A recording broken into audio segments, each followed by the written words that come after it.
Ciara, you've been working with startups for probably 10 years. What are sort of the key lessons?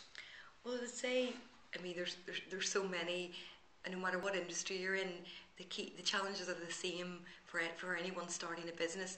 I would say that the first key important issue for a startup is to build your network, and I'm sure many people who are doing these video clips have talked about that because networking is key. Building a network of people around you that aren't just going to say yes, that are going to challenge your thoughts and add value to your business. So I'd say in relation to that is building a team is very, very important, and that just doesn't mean your first hires who are very, very going to be very important in the company, but also a network of advisors, mentors, and potentially a board around you that can help fill the gaps that you may have as an entrepreneur.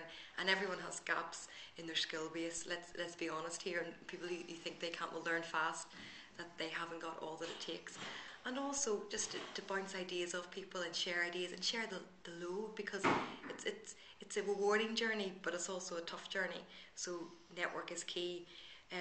The second key lesson I would say is selecting the right first customer is very, very important for a startup. A lot of startups sometimes are firefighting in the beginning and trying to please lots of types of customers or potential customers. The key thing is that you really understand your niche and where the market opportunity is, and then go after a customer that represents that in the marketplace. And while you're working with them, you should engage with them heavily and make sure you develop what the market wants, because what happens is sometimes as entrepreneurs hide themselves away and develop their product, and they're maybe developing X, but the market wants X plus one or X minus one, and they realise too late, where they've burnt through all their money. And it's very, very important that you engage with the market as you move along your product development. I've talked about burning cash there. That's another area. Raising money is very tough for startups, especially in this current climate, and it can take twice as long or even more than the entrepreneur thinks. So it's very important that as a startup you plan for that and manage that accordingly, so that you don't run out of money before you get the opportunity to release your product onto the market. I suppose just the last thing I would say is enjoy it as well.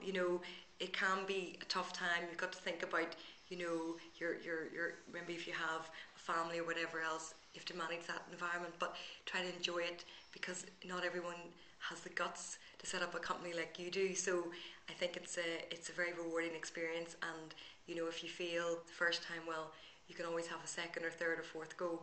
And my experience would be that people who are setting up a company for the second or third time, they just move 5 times faster than the first time. So you always learn, no matter what the startup experience is.